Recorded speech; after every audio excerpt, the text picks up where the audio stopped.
This is why I actually don't use that phrase anymore. I did a PragerU video when the alternative right was being brought up as a new topic of discussion, just to make clear what the alternative right is, why it's wrong, and why we should move on. Then the left took that term and they watered it down to mean nothing. So now I don't use the term. I try to be much more precise. I don't use the term racist too frequently because what does it mean?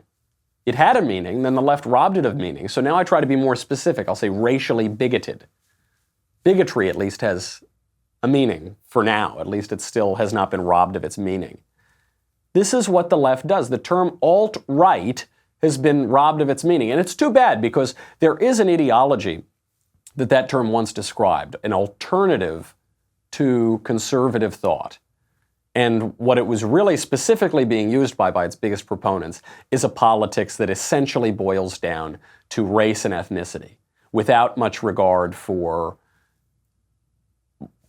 well, on the one hand, without much regard to values or traditional civic nationalism, whatever. Okay, that's one side of it. But where I really object is it's without regard to culture and religion and God. So you're taking all the trappings of Christendom, but you're robbing it of the Christ. And so what is that? That's a sick perversion. I mean, that's why I reject it, as I explained in my PragerU video. Now that term has been robbed of any meaning. So I don't use it because I'm not going to give the left any opportunity. I mean, people say this. I hear this everywhere from left-wing commentators. They'll use it in passing conversation to dummies on the street. They'll say, this is alt-right, alt-right. You don't know what that is. You don't know what that means.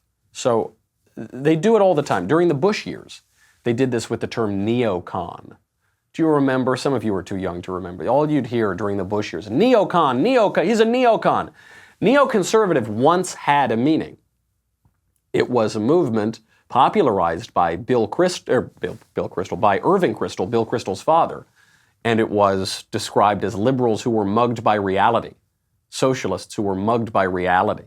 This turn during the 1960s of people who would have called themselves liberals, some who were really far left, to see the realities of communism and international socialism to become more conservative, at least with the approach to foreign policy, and many of them came along with a conservative approach to domestic policy as well. This was robbed of meaning during the Bush years, and now the term is useless.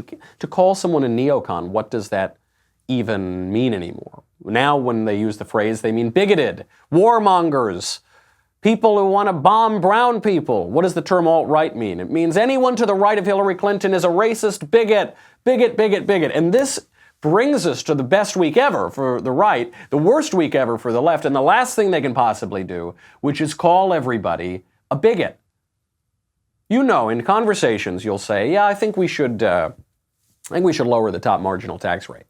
Bring it down a little bit. I think that'll be good for the economy. That'll help everybody. They'll say, well, but, and once they finally run out of arguments, they'll say, well, the reason you want to do that is because you're a racist. Well, yeah, I think we should modify our environmental policy. I don't think we should overregulate businesses too much. But, you're a racist. That's always the bottom of the argument. And that's what you're seeing here. You're not just seeing it from The Economist, which can't argue with Ben, can't argue with the book, so they just call him a bigot. You see this with Eric Holder, former Attorney General Eric Holder came out. He was doing an interview on MSNBC, and they were talking about the Mueller probe, the Russia investigation, the DOJ more broadly, and he couldn't defend his legacy. He can't defend 2 years of ridiculous hoax narrative on the so-called Russian collusion. So what does he do? He accuses everybody of racism.